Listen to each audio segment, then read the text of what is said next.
আসসালামু আলাইকুম রহমতুল্লাহি ওয়া বারাকাতুহু। কেউ যদি আপনার জায়গা জমি বা আপনার টাকা পয়সা ঘর বাড়ি যে কোনো সম্পদ যদি আপনার জোর করে যদি দখল করে নেয়, তাহলে সেটা আপনি কিভাবে আদায় করবেন, সেটা আপনি কিভাবে উদ্ধার করবেন, সে ব্যাপারে আজকে আপনাদেরকে বলার চেষ্টা করব ইনশাআল্লাহ। তো বিষয়টা হচ্ছে, আমাদেরকে এই বিষয়গুলো মাথার মধ্যে রাখতে হবে যে সব কিছুর মালিক আল্লাহ। আল্লাহ পাক ইচ্ছা করলে তিলকে তাল বানাইতে পারেন, আবার তালকে তিল বানাইতে পারেন। এটা আমাদেরকে মনে রাখতে হবে, স্মরণ রাখতে হবে। এখন এবার আসুন, আপনি যদি মজলুম হন, আপনাকে যদি কেউ অত্যাচার করে, অবিচার করে, তাহলে আপনি কি আমল করবেন?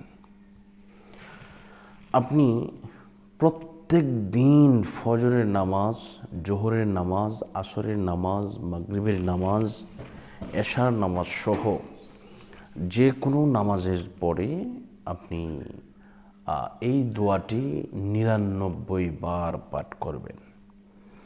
দোয়াটি হচ্ছে এই, ইয়া হাইয়ু ইয়া কাইয়ুম। আমি আবারও বলছি, ইয়া হাইয়ু ইয়া কাইয়ুম। এইভাবে আপনি এই দোয়াটা পাঠ করবেন।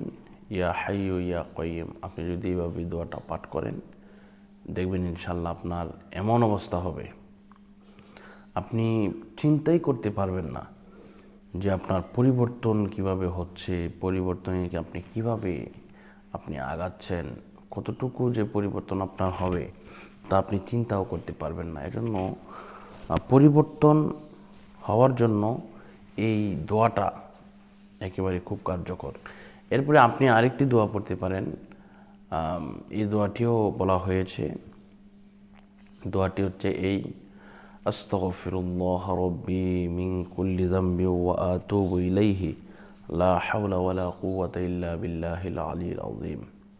আমি আবারও বলছি আস্তাগফিরুল্লাহ রাব্বি মিন কুল্লি যামবি ওয়া আতুবু ইলাইহি লা হাওলা ওয়ালা কুওয়াতা ইল্লা বিল্লাহিল আলিয়্যিল আযীম।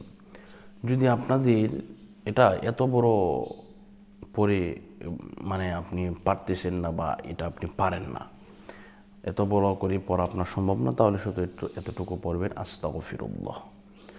জি, আপনি এতটুকু পড়লে আপনার হয়ে যাবে ইনশাল্লাহ। তো আপনাদের সকলের সুস্বাস্থ্য কামনা করছি। এই দোয়াটা বেশি বেশি পাঠ করবেন। ইয়া হাইয়ু ইয়া কাইয়ুম, এটাও বেশি বেশি পাঠ করবেন। ঠিক আছে। আসসালামু আলাইকুম ওয়া রাহমাতুল্লাহি ওয়া বারাকাতুহু।